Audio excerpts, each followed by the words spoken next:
Happy New Year's Eve, ladies and gentlemen. 2023 is almost in the books and it's been a pretty shit year. But in the world of rugby league, Penrith winning the three-peat, not the result everyone wanted. And outside of the Broncos, no one really came close to it. But in saying that, the run between really from third all the way down to the Dolphins in 12th or 13th was pretty bloody interesting. And to celebrate, I thought, let's create my NRL dream team. Now, originally I saw this most notably the Guru. He did this on his podcast. And basically you take one player from each team and you build your quote unquote dream team. However, those guys, what they did was they just basically tried to create the best team possible. Whereas let's celebrate 2023. So I'm going to give a realistic team, one player from each team, with the goal of basically it's just my favorite players. Now, obviously, it's not entirely accurate because I would have probably this team full of just Manly and Penrith players. But we're doing the one player per team, so 17 spots, 17 different clubs.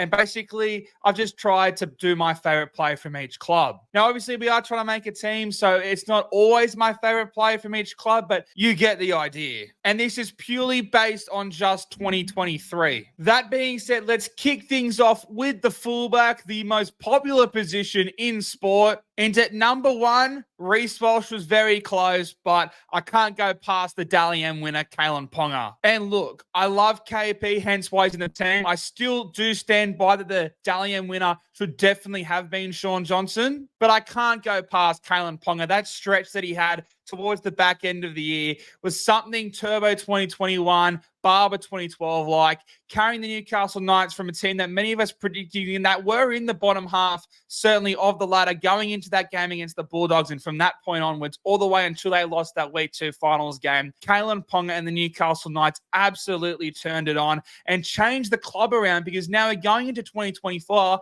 and a lot of people are tipping the Newcastle Knights to take a step further. But Kalen Ponga himself, I mean, look, I don't agree with it like I just said, but he did win the Dally M medal, and to come back from a 10-week layoff due to a concussion and still get enough points to win the Dally M is truly remarkable. Even if you don't agree like I don't, that is still a remarkable achievement. And that was the best he's played since 2018 to 2019. The highlight for me for KP was what he did last year in 2022 when he outplayed James Tedesco in the Origin series. And unfortunately, he couldn't get back there this year. But what he did for Newcastle Knights, they should be super excited just after he re-signed on that mega deal. And it was very easy for the situation to end up like we were talking about him being overpaid because he's on a $1.4 million wicket. But instead, he's proved us all wrong. None of us are even talking about how much money he's on, because when you're the Dally M player and I guess you are the best player in the game, then you're worthy of being the best player in the game. On to the wings now. My first wing, it's probably a waste to use up a wing spot for a guy whose team finished third, but it's Xavier Coates. I've got no doubt it might have been a rough year for Xavier Coates. He left to the Melbourne Storm, signing with them 2 years ago, and was at the Brisbane Broncos. And unfortunately, the Melbourne Storm, while they're still making top four and making finals games, it's been a bit of a drop-off for them. And obviously, the Brisbane Broncos have gone on to be the number one contender to Penrith's throne. And last year, he didn't have the best year. Started off a bit slow, then got injured during Origin, and then really did nothing in the back half of the year. But I thought, outside of Nick Meaney, he was probably the best player for the Storm this year. I mean, Karen Munster didn't have his best year. Jerome Hughes was a bit quiet in and out with injuries, and Harry Grant was a bit inconsistent. I still say Harry Grant was probably their best player, but Xavier Coates, he became the winger that we all wanted him to see. He's still producing those X-Factor big moments, and he's putting in the hard yards. And most importantly, and most impressively, his defense, at least in my opinion, has gone to a whole new level in 2023. And like I said, it would have been a rough year for him, but he earned his spot back in the Queensland team. And if I'm being perfectly honest, I can't see other Cobbo, Taulagi, Corey Oates. I can't see anyone pipping him for that jersey in 2024. On to the centers now, and we all said all off season the Dolphins didn't have a superstar, but Hamisai Tabuai-Fidow is the superstar of the Dolphins. From scoring their first try to being arguably the player of the series during State of Origin, the Hammer did it all in 2023.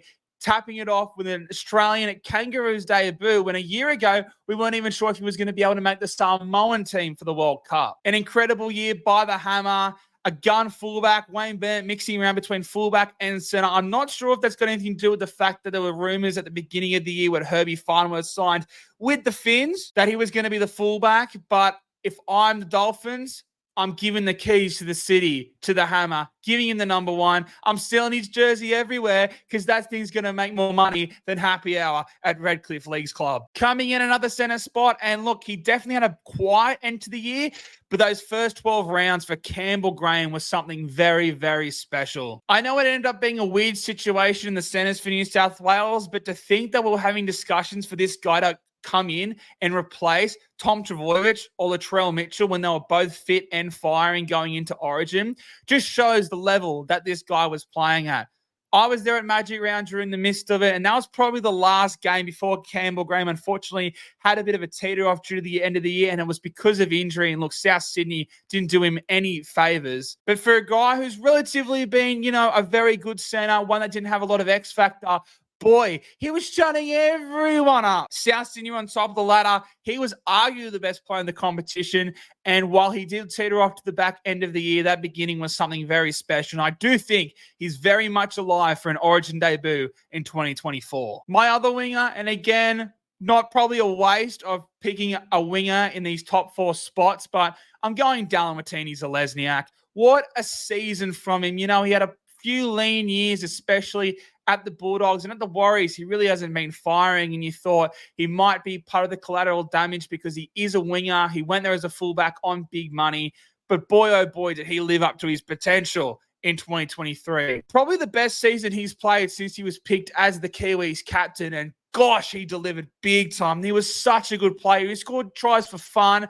I had him in Supercoach, and he basically got me to the grand final. An incredible year for Dallin. The mullet was on fire, became a cult figure at the Warriors, and I can't wait to see if he can replicate that same season in 2024, especially if he has RTS inside of him. Into the halves now, and I'm cheating here a little bit because at number 6, I've gone Nicho Hynes. A very interesting year for Hynes, but it all being said, it was only his second year ever starting at halfback for an NRL club, and boy, for a guy who just won the Dally M, he could have really fallen off, especially with the whole Origin debacle. And look, let's face it, he definitely didn't play well in Origin. That being said, whether he was treated fairly or not would have rattled a lot of players' confidence, and it certainly did. The Cronulla Sharks looked like they were going to fall off a cliff there towards the back end of the year. And while it was another disappointing finals exit because they're 0 for 3 in the past 2 years now, he was the shining light for the Cronulla Sharks. A phenomenal year from Nicho Hynes, and you think him going through that is only going to make him a better player, and he's on his big wicket now, so I can't wait to see what he does in 2024. In the number 7 jersey, and look, this could have easily been Sean Johnson, this could easily have been Nathan Cleary, but I couldn't go past my favorite player of all time, DCE. It's the same situation every year. Manly start off the year fairly well with Tommy Turbo being the main guy, and DCE is sort of getting forgotten about. We go into Origin, and he outclasses Nathan Cleary. This year was a bit different with Mitchell Moses, but he completely outclasses his opposite number 7. Tommy gets injured in there at some point, and then DCE, this year more than any, really had to put Manly on his back. Also, not just Tom, Jake Trbojevic played his least amount of games since he debuted in 2013 outside of 2014 when he didn't even play a game due to injury, but missing his 2 biggest key weapons, and then Manly just had a whole host of injuries. Garrett got injured towards the end of the year because Charles Nicoll-Glockstad decided to put him in the hospital. Manly haven't really been seen to get their starting 17 on the field the past 2 years. And saying that, though, when it comes to Dally M leaders in 2020s, he's second behind Nathan Cleary. This guy, at the age he's doing it, is simply remarkable. And while he did have a disappointing campaign for Australia with them obviously getting belted by the Kiwis, I wouldn't put that down to him if we're not putting that down to anyone else. Ben Hunt, 2021 vibes from DCE this year, with that Origin performance once again solidifies why he is easily the second best halfback in the world. Into the front row now, and it's crazy for me to sit here and say that Lindsay Collins is in this team, because when you consider the roster the Roosters have, I maintain the opinion that on paper, it is even stronger than the Penrith Panthers. But Lindsay Collins was playing 80 minutes towards the back end of the year there when the Roosters needed him. He wasn't just doing a good forwards draw, running 150 plus meters, making all these tackles with only missing a few, putting in big minutes, doing all those things that make the great front rowers in this game what they are. He was also coming up with the X Factor plays. None more so than obviously the try over his teammate James Tedesco in that first State of Origin game. But he was doing it towards the back end of the season when the Roosters needed someone to stand up, and we looked at the likes of Teddy, Kiri, Manu. It was Lindsay Collins. Easily putting him in the top tier of forwards, was well earned with an Australian Kangaroos debut. And I can't wait to see what the future holds. At hooker, you want to talk about guys who had to put teams on their back. Api Koroisau had an unbelievable start to 2023 for the West Tigers. The results didn't all go their way, but he led the team to their probably not only just their biggest win in terms of scoreline over the Cowboys, but their biggest win in terms of the feeling for the club over the Penrith Panthers, where he was simply just unbelievable.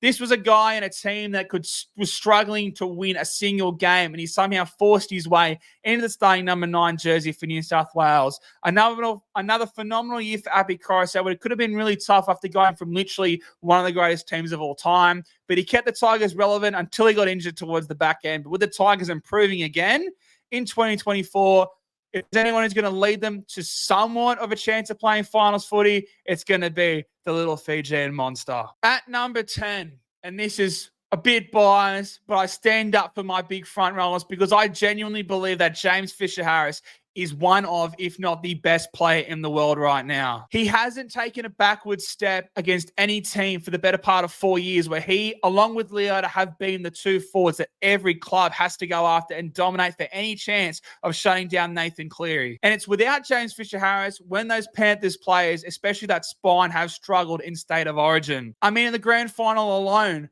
Brisbane Broncos scored all their tries when he was off the field, and Penrith scored all their tries when he was on the field. He doesn't put up the crazy running meters, but when I look for a front rower, it's about dominating your opposite number. And no one dominates their opposite number more than the Fish. And then you chuck along with New Zealand as well. I genuinely think there's a case to be made that he isn't just the best prop in the world. James Fisher-Harris, and the Golden Boot shows it, could be the best player in the world, period. On to the back row now, and in my first spot, I've got Dave Fifita. Absolutely the standout, along with Big Tino for the Titans this year. It seems like he's off contract all the time, but you wouldn't tell because this guy is putting in effort after effort after effort for the Gold Coast Titans. I mean, his stat line even in 2021 was probably better than it was this year, but this year he was putting in heaps more effort, and I always thought it was a bit harsh, the people that put pressure on him, but he's afforded $1.5 million, and for people not to mention that this year showed how well he was going. Earned his spot back in the Queensland team, and like Xavier Coates, I can't see him going anywhere. And it's crazy to say because he is a forward, but if the Gold Coast Titans are going to go on and win a premiership, he could be the perfect strike weapon, especially with Desi Hasler coming into the club. And the other back row spot, and this one is kind of obvious, but from the Bulldogs, it has to be Jacob Preston. It's sort of a knock on the Bulldogs that a New South Wales Cup player who didn't even have a contract with anyone else came in and was the best player for the Bulldogs. But that in itself is an incredible story. Got to debut across the road where he went to school.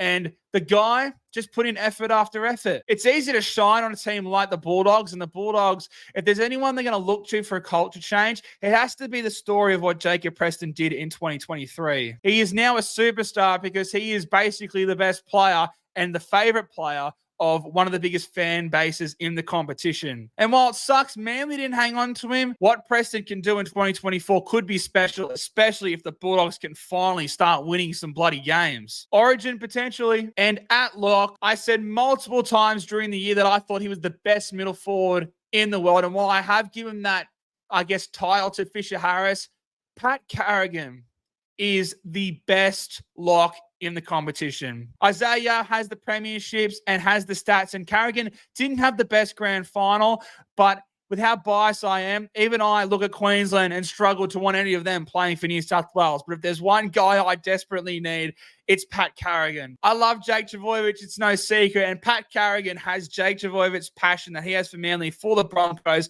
but you combine that with Isaiah Yeo's ball playing, Cameron Murray's leg speed, Jake's defense, and then even you can just chuck in Radley's X factor. Pat Carrigan is truly something special. While there's been a lot of talk about him moving to prop, I'd keep him at lock. He's got a great offload, probably the best offload of any forward in the competition. His ball playing is underrated. I can't wait to see him do that a bit more in 2024. His running game's outstanding. His defense is outstanding. And when you stand up and there's a case to be made, he's the back-to-back Wally Lewis medalist, because I actually definitely thought he outplayed Ruben Cotter in those games. That being said, that's not up to me. That's up to the footy gods. But Pat Carrigan, you're in my dream team, mate. Onto the bench, and it'd be wrong not to kick it off with the number 14 utility, and it just has to be Benny Hunt from the Dragons. I mentioned it about DCE, but Benny Hunt has been doing this for years, and he is on a big wicket. Dragons fans aren't the happiest with him at the moment, but this guy is still putting in more heart than nearly anyone else at that club, which doesn't show. I know the Dragons aren't in a great place at the moment, but Benny Hunt showed it again for Queensland. He didn't have the best campaign for Australia at the end of the year, but Jesus Christ, this man deserves a premiership, because 2015 cannot be his legacy with how he's managed to turn his career around. In number 15, I'm actually going to go with the Wally Lewis medalist, Ruben Cotter, and really,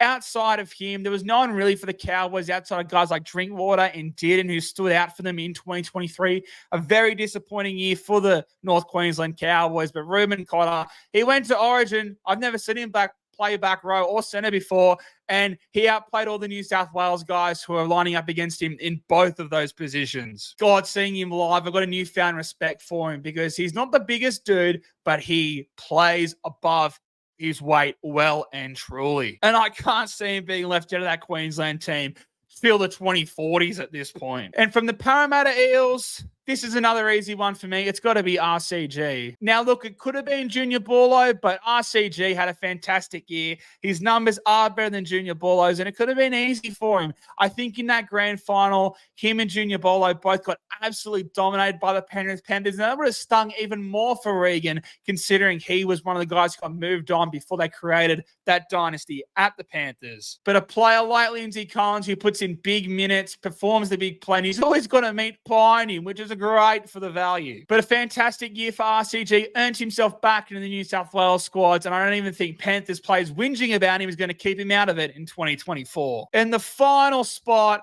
it's got to go to me brother, Corey Horsburgh from the Canberra Raiders. I love you, Big Red. Christmas was great with the family this year, but holy heck, he went to a different level in 2023. Felt like the Raiders might fall off a little bit. You add on top of that Jack White and the heart and soul of that club moving on. But Corey Horsburgh came into this side, who has always been a bit of a fringe starter, bench player. He came in, locked down that starting lock role when it looked like Joe Tarpany was up for it, and he even made his debut for Queensland. Phenomenal by Corey Horsburgh. He was phenomenal on the field this year, had a decent Origin debut for Queensland, and was even better at Christmas Day lunch. But ladies and gentlemen, there's my dream team. Could it be the 1992 USA basketball one? I don't care. But would it win a premiership? Let me know in that comment section down below. Let me know your guys' dream team. One player per team. It don't make the best team. Just go with your heart, because we care about love here on this channel. But smash that like button, guys. Subscribe if you haven't already, and I'll see you in the next one.